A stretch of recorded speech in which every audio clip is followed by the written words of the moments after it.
What happens when an HOA tyrant mistakes a new homeowner for a renter and launches a campaign of harassment, only to discover she's targeting someone who legally owns part of her own backyard?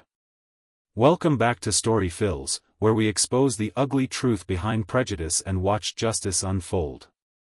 Before we dive into this incredible tale of assumptions, power trips, and ultimate comeuppance, drop a comment letting us know where you're watching from, and don't forget to hit that subscribe button for more stories that'll restore your faith in karma. Patricia Kincaid ruled Willow Lane like her personal kingdom. For over a decade, she'd wielded her HOA president title like a weapon, policing every blade of grass, every paint color, every minor infraction with militant precision.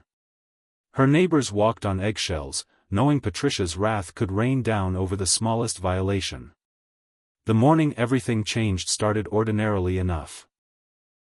Until a moving truck appeared outside the old brick colonial on the corner. Patricia's radar immediately activated.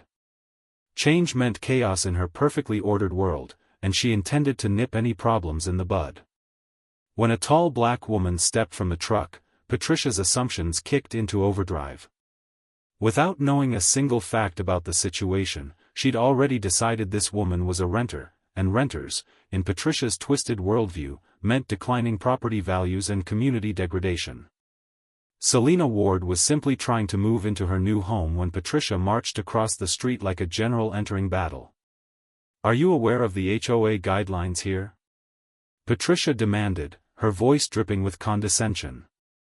"Renters aren't permitted on Willow Lane." Selena, caught off guard by the hostility, tried to remain diplomatic. "I live here now," she replied calmly. But Patricia wasn't interested in facts, she'd already made up her mind.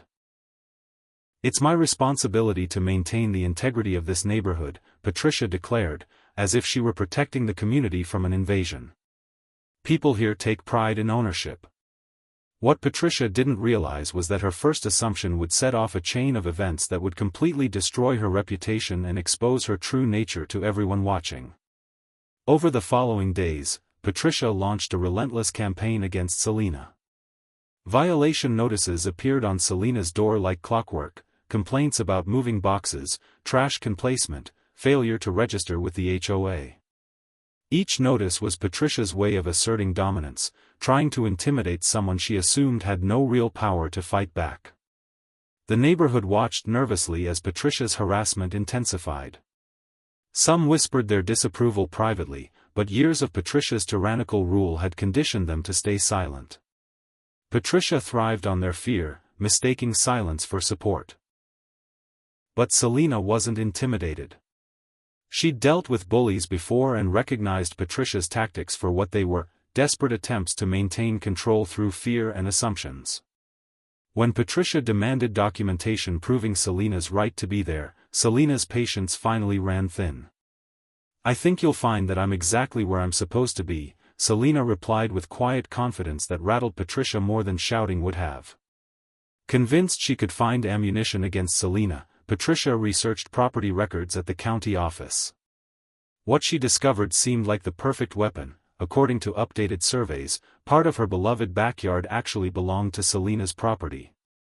Patricia saw this as her trump card, proof that Selena was somehow illegitimate. She stormed over with the survey documents, ready for her moment of victory.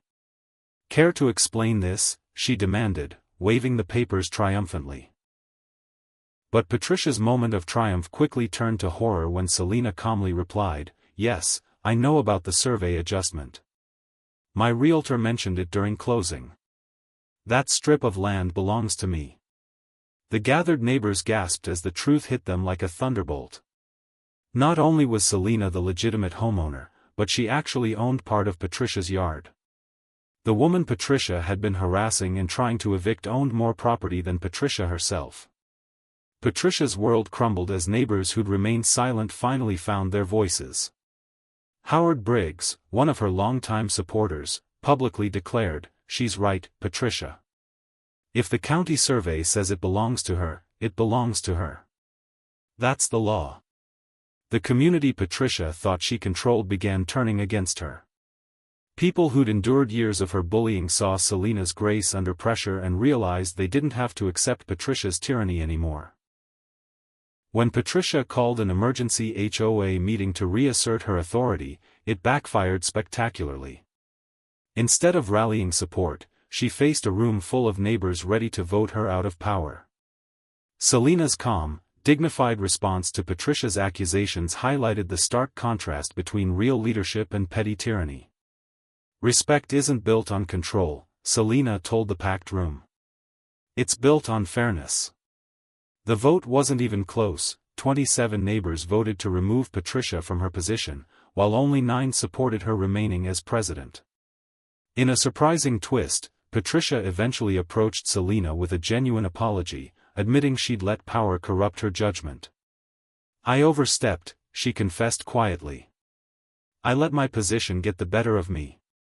Selena's response showed remarkable grace. "Apology accepted, but it's not me you need to fix things with, it's this neighborhood." The transformation of Willow Lane was remarkable.